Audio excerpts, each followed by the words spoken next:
Senate President has rejected a call for secession or reconstruction of the Constitution, but Femi Fani Kayode of the opinion tackles Ahmad Lawan for going against restructuring. So, see reactions below. Former Aviation Minister Chief Femi Fani Kayode has tackled the Senate President Ahmad Lawan over his stance on the call for restructuring by Southern governors. Recall that 17 Southern governors had a meeting in Delta State recently where they called on the President of Nigeria, Muhammadu Buhari, to call for a peaceful meeting with ethnic agitators and also restructure the country in order to reflect a true federalism and a true federal system of government. The Senate President said state governors must ensure that they restructure their respective states first before calling for restructuring at the federal level. And meanwhile, the Southern governors had a meeting last Tuesday, deliberating on the restructuring of the country. But the most important is the federal level should start the restructuring first, because according to Buhari, when he came into power, he says change begins with you. So the change should begin with them. Now the change should begin with them, because he has given us blasphemy and propaganda. They want us to believe that the federal government or the administration of Muhammadu Buhari is a scam. So it seems because it's favoring them. Loretta Onoche also support the Senate President, saying the restructuring should start from the state. So they even believe that Nigeria needs restructuring because they are benefiting from the federal system as it is now. But if there is no true federalism and there is no true federal system and true governance, how will the administration work for every other person? It is only the few and the minority that are gaining and enjoying this administration. It has been said by Paul Adefarasin, says what we really need is the constitution to be reconstructed, because it seems the 1999 constitution is like a scam. But he now advised the Nigerian in diaspora and in the local level, says if they decide not to restructure the country, you should have a plan B. But I believe there shouldn't be plan B, there shouldn't be an alternative. But if eventually there is an alternative, that means there is going to be plan B. According to Femi Fani Kayode, he said the position that the Senate President has taken on the call for restructuring by Southern governors is infertile and absurd. The man seems to be living in another world and on another planet. Worst of all, he has refused to recognize the bellicose mood of people of the South.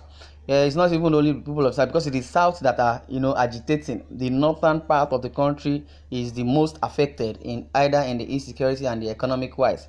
Their own President Muhammadu Buhari is on the throne, but still they are not benefiting from the dividend of this democracy or the administration of Muhammadu Buhari. While reacting to this, Femi Fani Kayode said the position that Senate President has taken on the call for restructuring by Southern governors is infertile and absurd. Why would Ahmad Lawan of the opinion says he has not agreed or accepted the restructuring from the federal government, but from the local government, they should start it from there. If the state governors admit and deem it fit that this their agitation for reconstruction of the constitution or the country will start from them, but they would have done it themselves. They wouldn't have involved the federal government. Like I said earlier, Buhari said, or the administration of Buhari says, change begins with you. And meanwhile, Senate President is the one even saying this. Oshibajo has been handicapped. He's not even saying anything.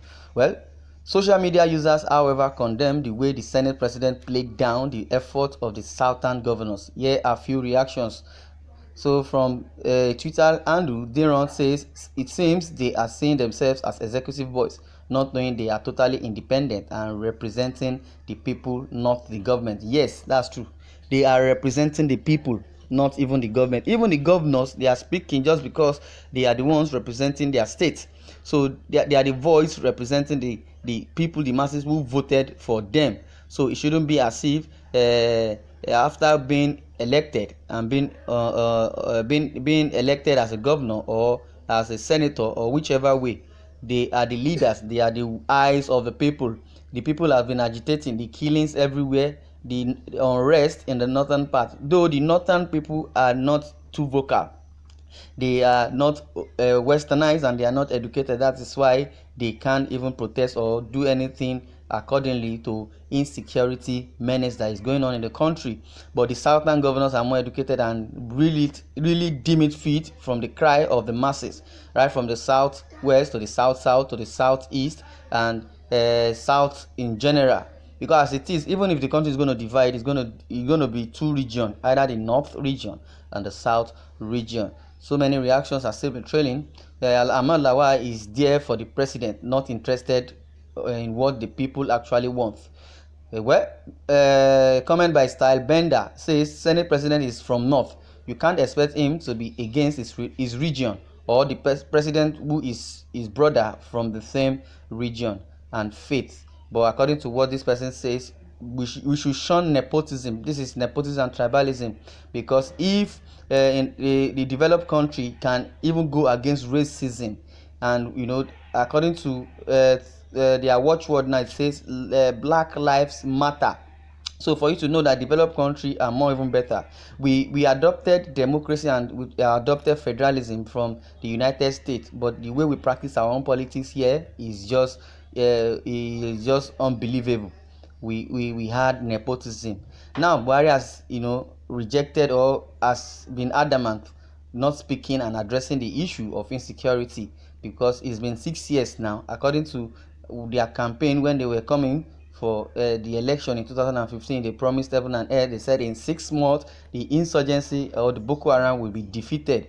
Now it's 6 years, no one is saying anything. The Buhari that is supposed to address the country is not saying anything. According to Ogalama, the truth is that they feel that there is nothing that the South can do. But when it starts to happen, they will regret and beg for the same restructuring. Yes, earlier they never agreed for the restructuring, if not for the agitation of Sunday Igboho and the indigenous people of Biafra that gave them wake-up call. Now they are even shying away from restructuring. And they said earlier that the northern elders or leaders, they said they can accept restructuring, but they cannot divide the country. They are not ready to divide, and the Fulani elders are already planning to even go their separate ways in the country. But according to Femi Fani Kayode, tackling Ahmad Lawan that what he said is wrong, is absurd. Lawan is there to satisfy and fulfill the northern agenda, nothing more. Just one meeting from the southern governor, the north is trembling. He is simply an enemy of the south. Well, he is insensitive. All this response, all these comments is for Ahmad Lawan. Someone says, lastly, he is insensitive and overfeed from southern resources. Restructuring means resource control also. Well, do you think the Senate president is romancing the laws at the federal level to kick against the call for restructuring? Well, I just keep our finger crossed. Well, share this news and don't forget to subscribe to our YouTube channel, and also lay your comments so that everybody can know your thoughts. Thank you for listening.